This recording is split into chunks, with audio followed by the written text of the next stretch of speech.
कलयुग है, खुद ही तारीफ खुद की करनी पड़ती है भाई साहब। और मैं तो इसलिए भी करता हूं कि मुझे आप चेहरा मेरा ध्यान से देखो, अरविंद केजरीवाल से मिलता जुलता है। बहुत बढ़िया। और अगली बात अच्छी लगे तो बताना, अरविंद केजरीवाल से चेहरा मिलता जुलता है और मेरी बीवी नरेंद्र मोदी की समर्थक है। मैं तो घर में दिल्ली होके रह गया हूं भाई साहब, मैं सच बता रहा हूं। मैं सही तुम्हारी बहुत बढ़िया भाई, मैं सही बता रहा हूं आपको। हाँ, लेकिन एक अंतर मेरे और अरविंद केजरीवाल में है साहब, वो ये है कि वो घर के बाहर झाड़ू लगाते हैं। चेयरमैन साहब ने ताली बजा के साबित किया कि घर में उनकी भी हालत अच्छी नहीं है। आदमी का दर्द निकल आता है, बस दर्द निकालने वाला चाहिए, अब कोई बात नहीं है। वो मैं हूं, आपके सामने खड़ा हूं, कोई टेंशन लेना। चेहरे की बात क्या बताऊं। मुझे याद है कि लालू प्रसाद यादव जी एक दुकान में गए और दुकानदार को जाकर के बोला, ये मंदरुआ का फोटो कितने में दिया। तो दुकानदार ने कहा, साहब ध्यान से देखो, आईना है।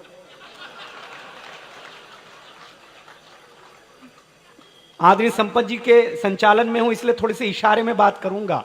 लेकिन देखिए, मैं तो शरण में आपके हूं और मैं जिसके जिसके शरण में गया उसका उद्धार करके लौटा हूं। 5 साल पहले आशाराम बापू की शरण में गया था मैं। होता है ना कि ये आदमी नरपति है, इसका मुंह देख लो तो दिन खराब जाता है, ऐसा देख लो, वो होता है। मैं उनके शरण में गया, क्या हुआ आपको मालूम है। 1 साल पहले मैं राधा माता की शरण में गया, अभी 6 महीने पहले मैं विजय माल्या की शरण में गया हूं भाई साहब, वो कहां है। और आज मैं पाली की शरण में आ गया हूं। लेकिन ये उनसे आप हट करके हैं साहब, क्योंकि ये सब सबक का इन कविता की महफिल है। क्या है साहब, तनाव देना बड़ा आसान काम है। तनाव किसी को देना हो, आप बाजार में जा रहे हैं, उधर से कोई आ रहा है, आप उसको नहीं जानते, आपको वो नहीं जानता, उसके सामने खड़े होइए और 2 बार राम राम करके हालचाल पूछ के निकल जाइए।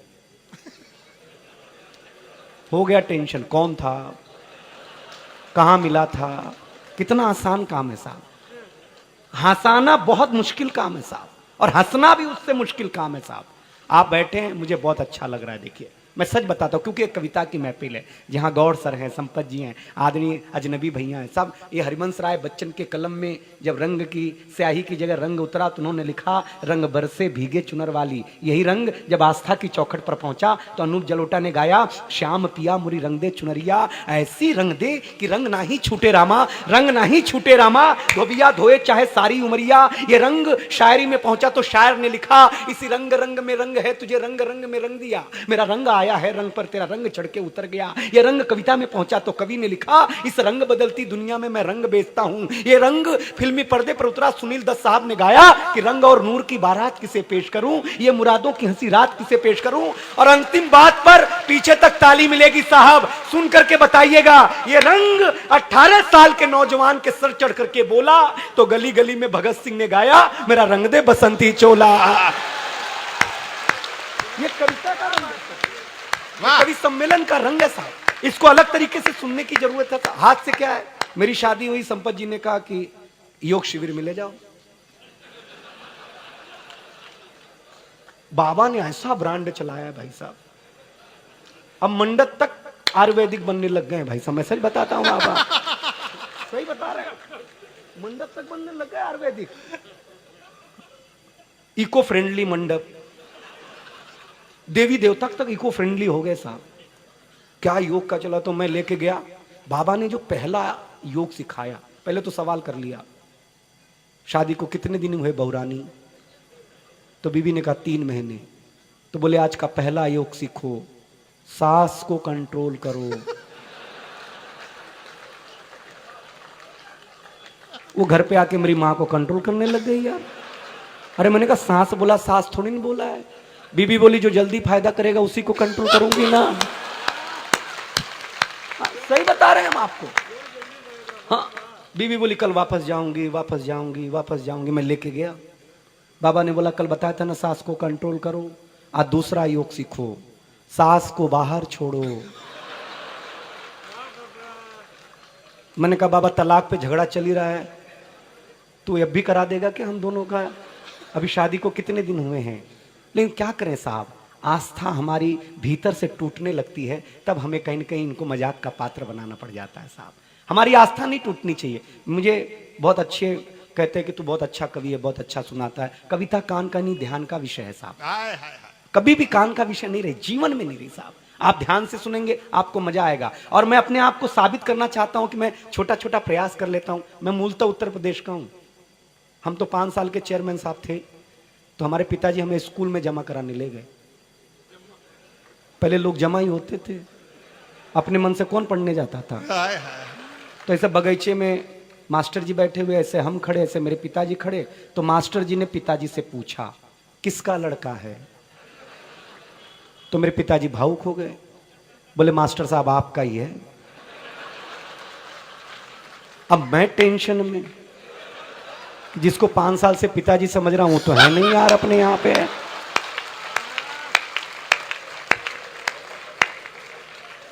5 साल का बच्चे के पास क्या बुद्धि होगी।